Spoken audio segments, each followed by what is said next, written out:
Thunder roared across the vast Texas plains as Jackson Ainsworth stood alone in the torrential rain, his silhouette harsh and unforgiving against the silver-blue lightning that split the evening sky above Redemption Creek in 1876. His face, half hidden beneath the brim of his black Stetson, bore the weathered lines of a man who had seen too much cruelty to believe in kindness anymore. Shoot him dead if he comes back. The shopkeeper's warning echoed through the muddy street as Jackson rode away, the whispers following him like vultures. The Cruel Cowboy, they called him, the man who'd sooner put a bullet in you than offer a greeting. Jackson didn't care what they called him. Names meant nothing in a land where survival trumped civility. 10 years as a ranch foreman at the Broken Spur had taught him that mercy was a luxury he couldn't afford. Not after what happened during the war, not after what happened to his family. The rain pelted his broad shoulders as he guided his stallion, Diablo, toward the ranch. His thoughts as dark as the clouds above, Jackson barely noticed the small figure huddled beneath an ancient oak tree until Diablo snorted and sidestepped. "Please, sir," came a desperate female voice. "My wagon wheel broke. I've been stranded here for hours." Jackson's first instinct was to ride on, not his problem, but something in the woman's voice, a particular strength beneath the vulnerability, made him pull Diablo to a halt. She stepped forward, a shawl clutched tight around her shoulders. Even in the fading light, he could see she was pretty delicate features, honey brown hair tucked beneath a bonnet, and eyes that held both sorrow and determination. "I'm Delia Harrison," she said, raindrops sliding down her pale cheeks. "I'm headed to my brother's homestead near Creek's Bend." Jackson remained silent, evaluating. A woman alone on these roads was either foolish or desperate. "I can pay you," she added quickly, mistaking his silence for negotiation. "Get your things," he finally said, his voice gruff from disuse. "Leave the wagon. I'll send someone for it tomorrow." Relief washed over Delia's face. "Thank you, Mr. Ainsworth, Jackson Ainsworth." He didn't offer his hand or a smile. "Hurry up before this storm gets worse." As she gathered her belongings, Jackson dismounted to help, his movements efficient and cold. He noticed her wedding band, the way she protectively clutched a small framed photograph wrapped in oilskin. "My husband," she explained, catching his glance. "Thomas died last winter, influenza." Jackson nodded once, acknowledging but offering no condolences. Death was a constant companion in these parts. Nothing to get sentimental about. They rode in silence, Delia perched uncomfortably behind him, her hands reluctantly resting on his waist. The proximity to another person felt strange to Jackson. He'd grown accustomed to solitude, preferred it even. The Broken Spur Ranch appeared through the curtain of rain, a sprawling main house, bunkhouse, and stables nestled in a valley protected by rolling hills. As they approached, several ranch hands peered out from the bunkhouse, their expressions shifting from curiosity to wariness when they recognized Jackson. "Boss brought home a lady," one whispered to another, loud enough for Jackson to hear. "Shut your mouth, Cooper," Jackson barked, dismounting in one fluid motion before helping Delia down with hands that were strong but impersonal. "Mrs. Harrison needs shelter for the night," he announced to no one in particular. "Her wagon broke down near Thorn Creek." The ranch's cook, an elderly woman named Martha, appeared at the main house door. Her eyebrows rose at the sight of Delia, but she quickly composed herself. "Come in, dear," Martha called. "Let's get you dried off and fed." Delia turned to Jackson. "Thank you, Mr. Ainsworth. I'm truly grateful." Jackson merely nodded, already turning away. "I'll have someone take you to your brother's place tomorrow." "The Cruel Cowboy indeed," Martha muttered under her breath as she ushered Delia inside. "Pay him no mind, dear. His bark is worse than his bite, at least I think it is." No one's ever gotten close enough to find out. Inside the warm kitchen, Martha busied herself with preparing hot coffee and stew while Delia changed into dry clothes the older woman had provided. "How long have you worked for Mr. Ainsworth?" Delia asked, wrapping her hands around the steaming mug. Martha chuckled. "Going on 15 years now. Been here since old Mr. Ainsworth, Jackson's father, was alive. Jackson wasn't always like this, you know. Used to be a different man before the war, before what happened to Sarah and the baby." Delia's eyes widened. "He had a family." Martha nodded solemnly. wife and infant son. Both killed by raiders while he was away fighting. Confederate soldiers gone rogue, they say. Jackson came home to ashes and graves. She sighed heavily. Something broke in him that day. Never seen a man's eyes go so cold so fast. Later that evening, unable to sleep in the unfamiliar bedroom, Delia wandered to the porch. The rain had stopped, leaving behind a clean, crisp scent and a sky full of brilliant stars. She was surprised to find Jackson sitting alone, a glass of whiskey in hand, staring out at the distant mountains. "Couldn't sleep?" he asked without looking at her. "No," Delia admitted. "Too many thoughts." Jackson nodded as if he understood all too well. After a moment of hesitation, Delia sat in the chair beside him. "Martha told me about your family," she said softly. "I'm sorry." His jaw tightened. "Martha talks too much, perhaps," Delia agreed. "But I understand loss, Mr. Ainsworth. It changes you." Jackson finally turned to look at her, his eyes searching her face for mockery or pity. Finding neither, he returned to staring at the horizon. "How long has it been?" he asked unexpectedly. "Since Thomas died, 4 months," Delia answered. "We were married 6 years, no children." The admission still pained her. "Time doesn't help," Jackson said flatly. "People say it does, it's a lie." "I don't think time heals," Delia replied carefully. "But maybe it teaches us how to carry the weight differently." Jackson said nothing, but he refilled his glass and poured one for her. They sat in silence, the shared understanding of grief creating a strange, tentative connection between them. The next morning, Jackson himself prepared to take Delia to her brother's homestead. It surprised the ranch hands, who were used to their boss delegating such tasks. "I can send Pete with Mrs. Harrison," offered Forrest, Jackson's right-hand man. "I'll do it," Jackson replied curtly, adjusting Diablo's saddle. "Need to check the north fences anyway." As they rode out, Delia's wagon following behind after overnight repairs, Jackson maintained his characteristic silence, yet it felt less hostile than before. "Your ranch is beautiful," Delia ventured. "How many acres?" 5,000, Jackson replied. "Planning to add another 1,000 before winter. That's ambitious." Jackson shrugged. "Keeps me busy." As they approached a river crossing, Jackson held up his hand. "We'll rest the horses here." While the horses drank, Delia wandered along the riverbank, admiring wildflowers that had sprung up after the rain. To her surprise, Jackson joined her. "My wife liked wildflowers," he said, the words seemingly pulled from him against his will. "Used to fill the house with them." Delia smiled gently. "Thomas used to bring me bluebonnets, said they matched my dress." She paused. "What was her name? Your wife?" Jackson stiffened, then relaxed slightly. "Sarah, and our son was James." "Beautiful names," Delia said softly.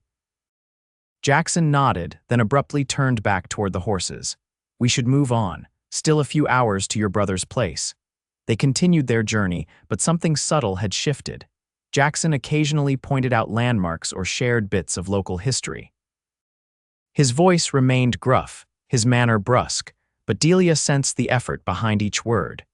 Creek's Bend appeared in the distance by mid-afternoon, a small settlement nestled along a winding creek.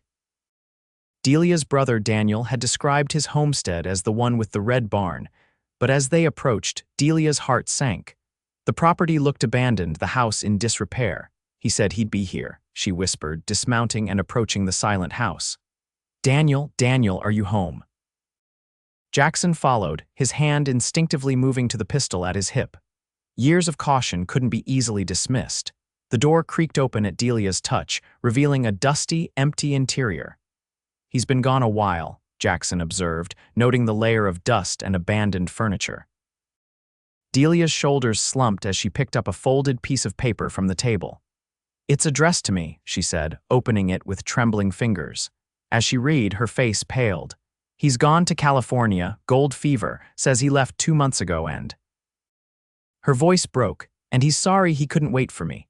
Jackson watched as Delia sank into a chair, the letter clutched in her hand. Her composure, maintained through all her hardships, finally cracked. Tears slid down her cheeks. "I have nowhere to go," she whispered. "Everything I owned was in that wagon." Jackson stood awkwardly, unaccustomed to comforting others. He'd spent years building walls around himself, keeping everyone at arm's length.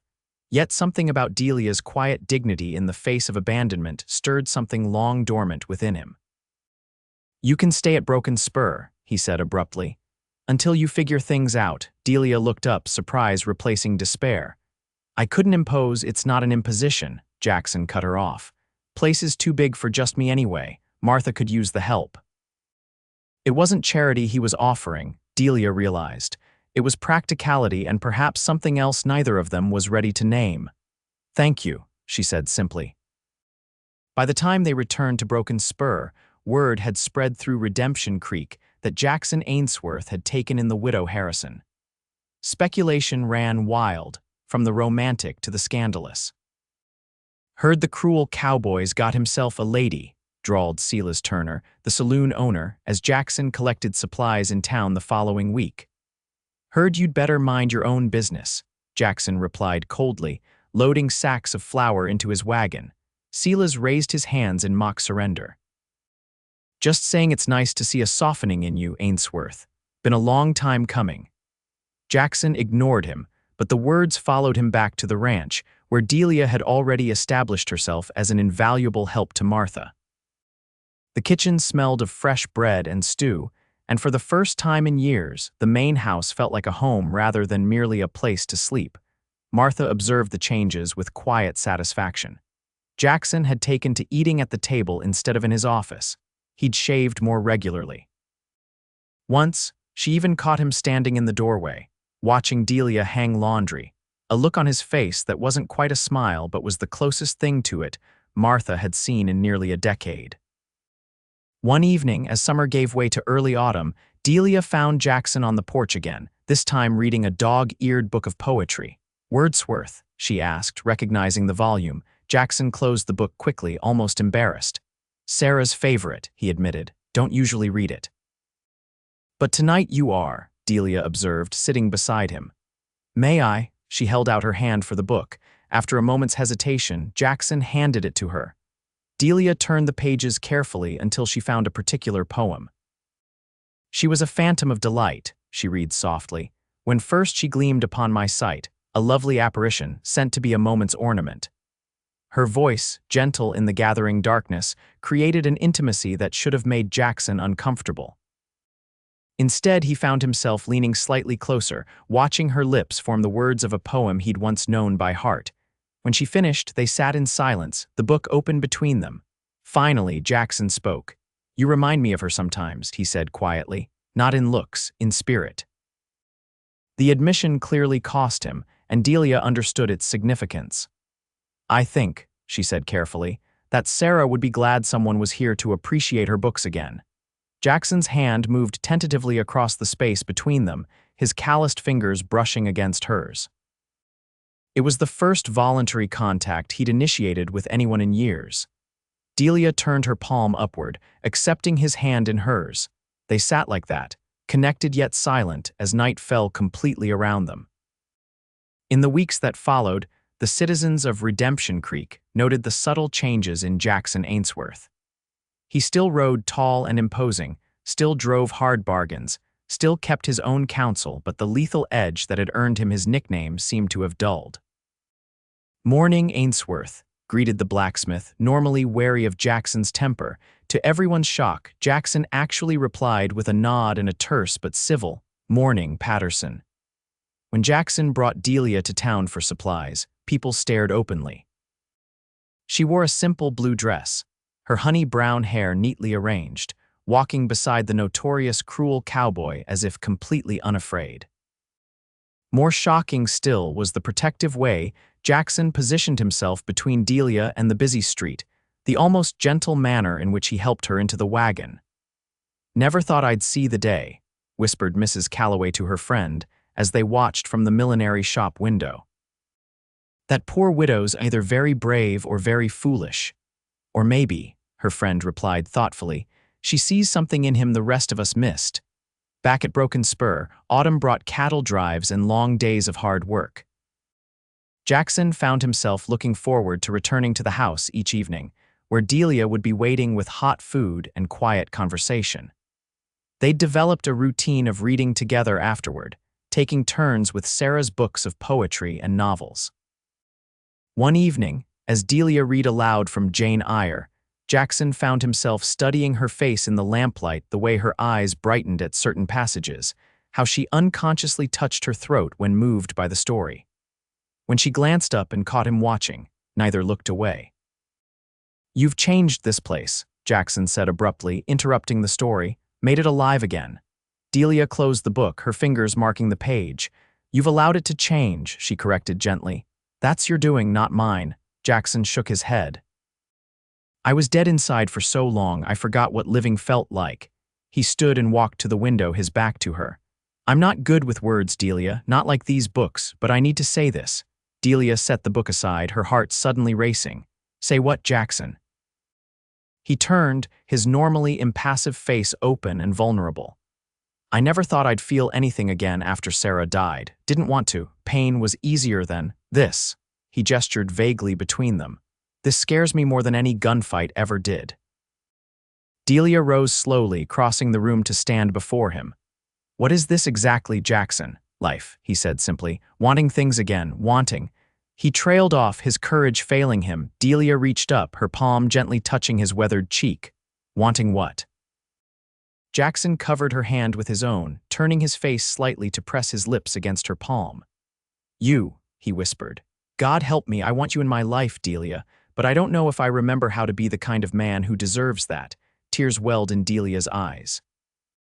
"You already are that man, Jackson. You always were, beneath all that pain." When he kissed her, it was tentative at first, a man relearning something long forgotten. Then, as Delia responded, it deepened into something urgent and healing all at once. Later, sitting close together on the porch swing, Delia rested her head against Jackson's shoulder. "People will talk," she murmured. "They already do." Jackson's arm tightened around her. "Let them.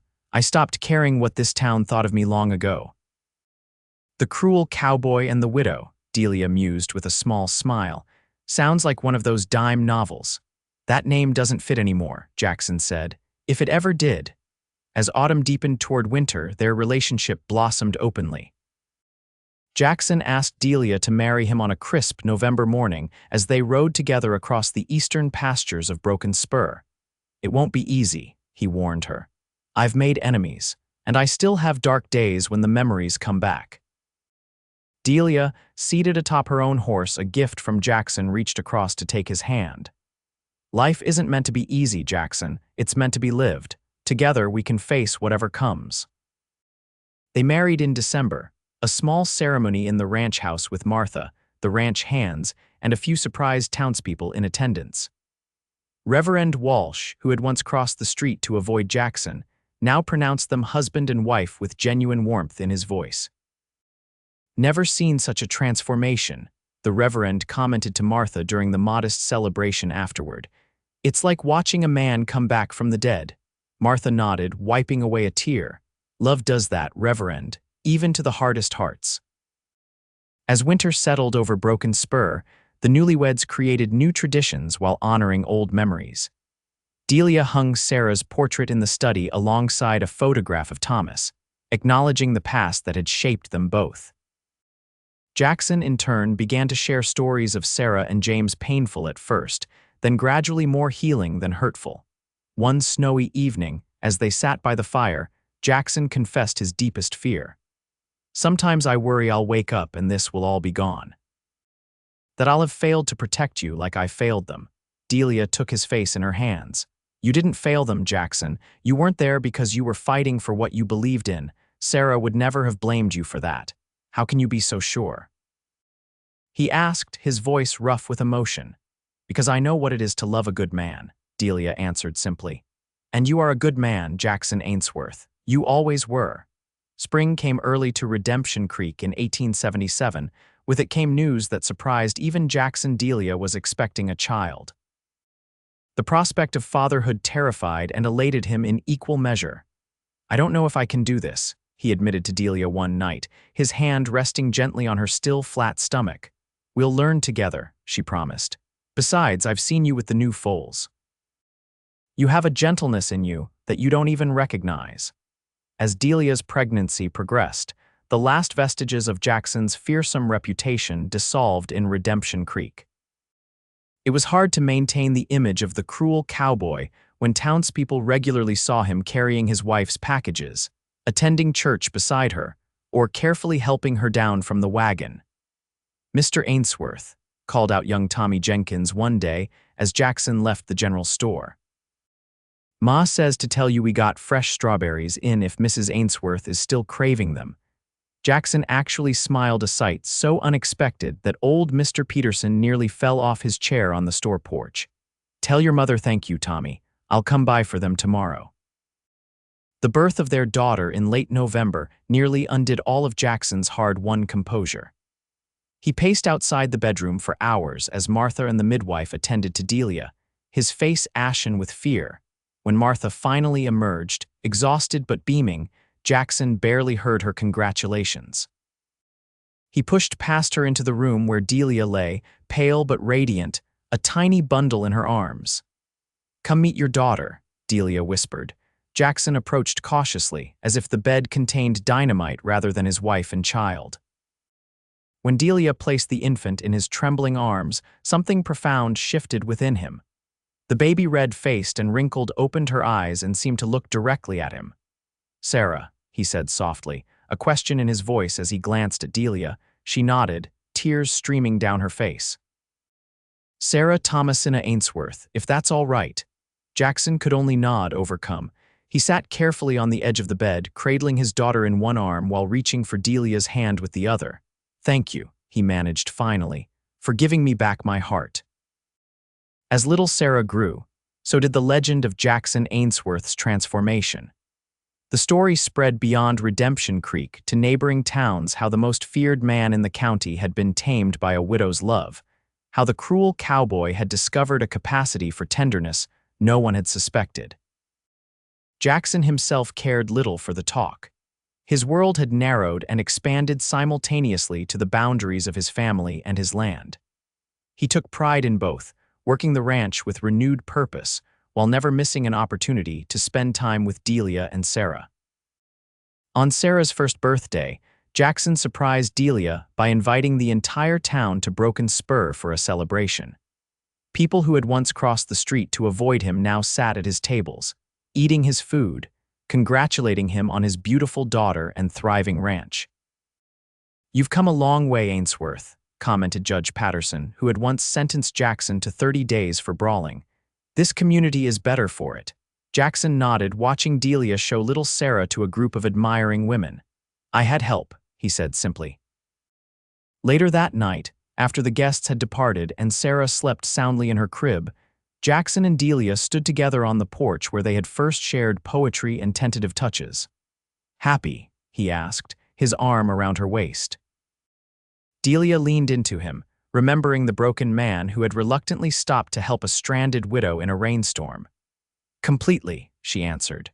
"And you?" Jackson turned her to face him, his eyes once so cold and distant now warm with love. "I didn't know it was possible to feel this much," he admitted. "You saved me, Delia," she shook her head, smiling. "No, Jackson, you saved yourself. I just held your hand while you found your way back." He kissed her then, beneath the same stars that had witnessed their first conversation. The ranch around them hummed with live cattle in the distant pastures, horses in the stables, a child sleeping peacefully inside the house that had once been silent as a tomb.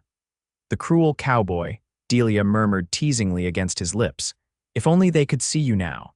Jackson laughed softly. "Let them look," he said. "I'm not hiding anymore," and he wasn't.